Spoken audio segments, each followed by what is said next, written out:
been the proudest moment so far within your career? So this is a great question, actually, because when I really kind of thought about this, my first thought was quite a lot of years ago now. I was really, really lucky to be nominated for and win a CIPS Europe Award for Best Procurement Startup. So this was the most amazing recognition of, again, pretty greenfield. I put in place processes, did loads and loads of work, built a team. I was really early in my career as well. So that for me was like, wow, to get this recognition, fantastic.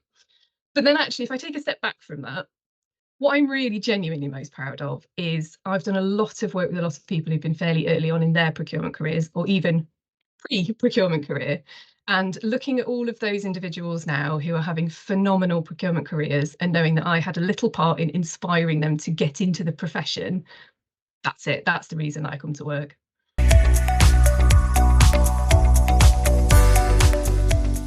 What made you initially move into procurement, and what made you choose procurement as your long-term career?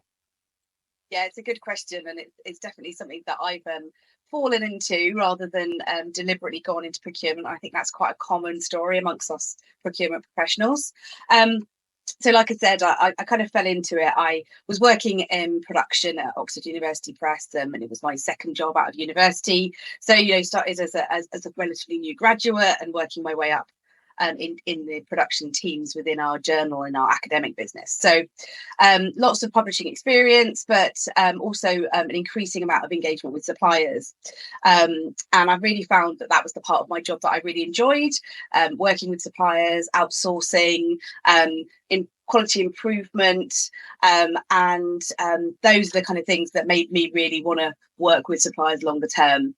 I took a career break and had some children, and when I came back off my maternity leave, they gave me a role as a supplier relationship manager, and that really played to my strengths. It was something I really enjoyed, and basically from then on it's been procurement and SRM focus for me through my career.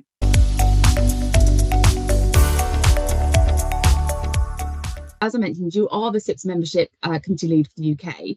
So why do you feel it's important for a procurement practitioner to be part of CIPS today? It's always been important for procurement and supply chain professionals to be part of a professional standards body. And there are about 3 or 4 globally. CIPS is the most internationally renowned professional qualifications and standards body. It makes us the expert in the room. It makes us internationally recognized. It is the prerequisite on CVs that we put for vacancies. And I suppose as accountants, engineers, etc., there's a recognized qualification and letters behind your name. For us, it is MCIPS or FCIPS in my case. And when you do the qualifications, it's written, the syllabus and what you study, it's written by professionals like myself. It's written by experts. And therefore, when you qualify, as we will see those next month at the graduation, they've studied hard, but they've studied relevant things. They've studied relevant content that would make them able to kind of face the economical challenges when they go in as a professional in procurement when they start work, or indeed if they're already a working professional. So that's why it's relevant to be part of a standards body, part of a qualification body. It gives us the right to operate. No, understandably, you've won a number of awards in your career with some of the amazing things that you've done.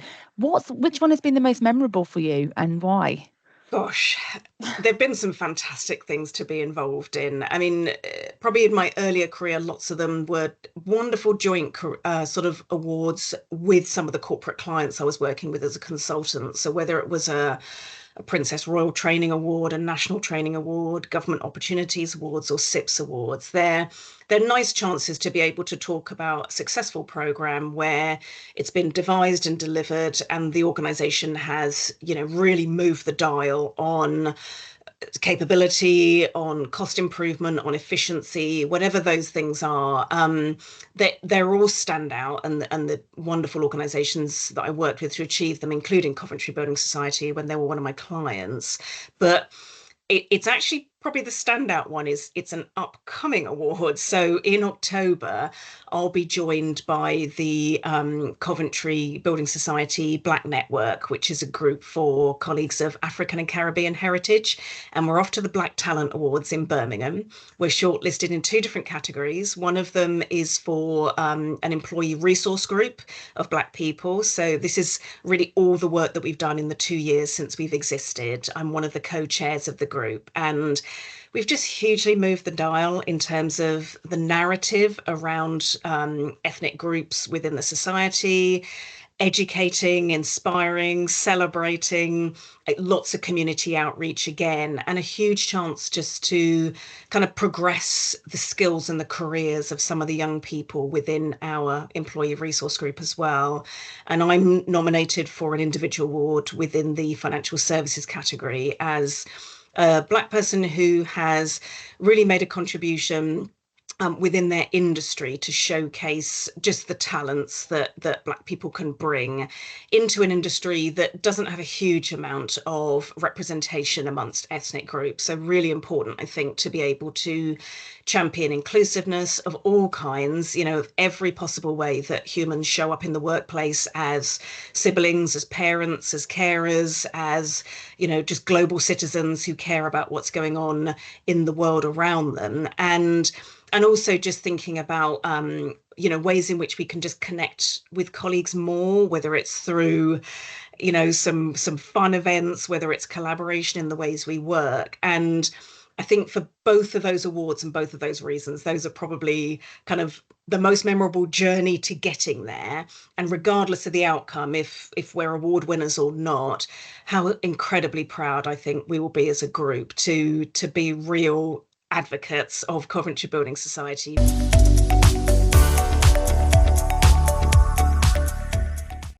And I know giving back and being supportive is sort of resonates with the next area we're going to talk about in social value and the initiatives that you've been involved with. Can you give us some examples of what you have been doing?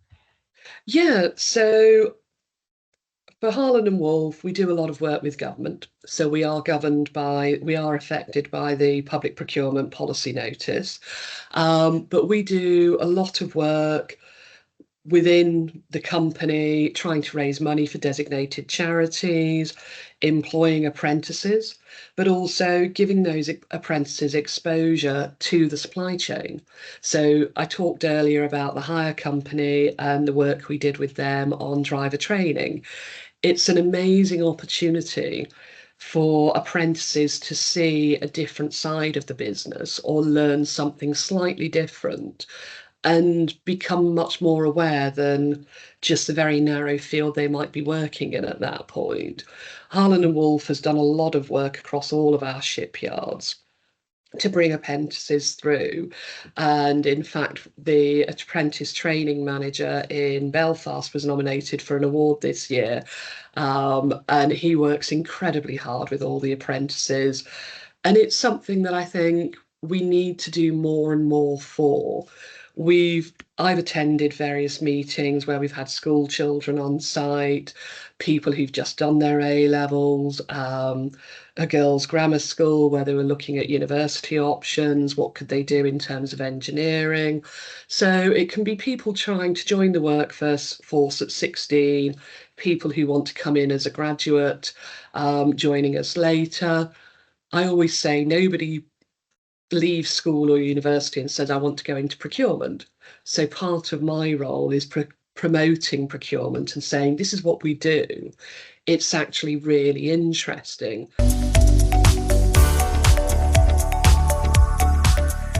Supplier relationship management program that you have at Skanska. Can you share some more information in regards to what you're currently doing? Absolutely. And perhaps I'll start with the why. It's very, very important for Skanska to have good relationships with the supply chain. We actually subcontract over 80% of our work. So it's absolutely critical that our supply chain and the projects have got good relationships, and procurement are absolutely pivotal to that. We do have sustainability targets as a business. So of course we have lots of, like many companies, we have goals and targets that we must meet. And I think the other thing is that we want to ensure that we're making the best of our latest ERP system investment, which has given us actually as a procurement function a whole new perspective on supply chain. We're actually able to look at supplier performance and spend across the business, whereas previously a buyer would only be able to see active suppliers on their project. So whilst we've got sustainability goals as a business, we've also invested heavily in tools and systems that will help procurement do so much more with the supply chain. So, I mean, that says enough in itself about the why. Some of the things that we do, of course, is we have regular supply meetings, and we actually have a supply relationship meeting tracker for the very reason we're very conscious of siloed relationships. So we try and centralise information for the procurement team, so that where we've got shared suppliers across different projects around the UK, we can understand what's going on with those suppliers. It also, I think for them as well, they know they're getting consistent messaging from Skanska, and it's absolutely critical that they trust us. We want them to choose to work with us.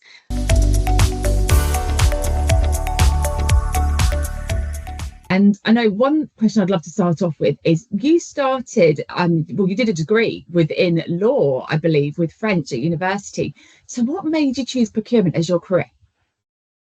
You know, it wasn't a choice that I was even ever aware that I had whilst I was at university. So I think it was about halfway through my degree that I realised that I didn't want to do anything to do with law or French after graduating, but I was determined to finish because I knew that it was a good degree to have, you know, and it would give me a lot of opportunities once I graduated. So I finished it. Didn't really know what I wanted to do. Funnily enough, worked in recruitment for a little bit. That was a really short stint up in Glasgow. And then I visited one of my friends in London, and it was a kind of light bulb moment. Didn't know what I wanted to do, just knew that I wanted to move to London. And literally, after coming back on the Monday, after that weekend, started Googling jobs in London. And an account exec role came up at Greencore, which is one of the huge food manufacturing businesses in the UK. And I thought, oh, so that sounds like something I could do. Applied for that, got the job. And then after about a year of doing that, I wasn't quite sure that commercial and account management, that side of things was for me. And it was when a colleague suggested to me, internally, oh, you know, there's a vacancy in the procurement team. You should think about applying for that. Didn't really know a whole lot about procurement, was aware of it as a function from working at Greencore in the year that I had, but didn't know much about it. Did a little bit of research, spoke to the hiring manager, got the role, and that was another light bulb moment for me. Very, very quickly, I realised this is what I want to do. It was a very natural fit in terms of both my personality and my skill set, I felt. And it was something that I became good at quickly. So I think there was no clear trajectory for me, you know, in terms of falling into procurement. It was just something that an opportunity came up and I grasped. You build very strong alliances with other stakeholders across the business. And I know you've talked around empowering those stakeholders. How do you think that's actually helped you to succeed within your career? I think it's helped me escalate the importance and value of procurement. You know, as I said to you earlier, I've got a really strong alliance with the legal team. And obviously, you know, during the M&A, we had to work very closely because there was so much to do. But I suppose even from kind of an operational perspective, generally in procurement, you're a kind of jack of all, master of none. So you need the subject matter experts to succeed in your role. And it's about getting them on side. You know, I've worked in, you know, engineering, construction. There's lots of people that have lots of, I suppose, technical knowledge that I don't have, that don't want to be told what to do. You know, traditional procurement is tell the business rather than work with the business. So it's educating them to collaborate, really. And again, it's a teaching exercise. They can teach me about their subject matter expert, and I can teach them about, you know, the best commercial model for them, or what we can do with the suppliers, how we can get the suppliers to value add for, you know, whatever it is we're buying or contracting. And I suppose, you know, to the point of career success, the more I've done that, the earlier I've been involved and engaged in projects and ultimately business strategy. So it's been really good to, I suppose, escalate my value up into the organisation to the point where we're talking strategy now, because ultimately procurement needs to align with what the business wants to do, doesn't it?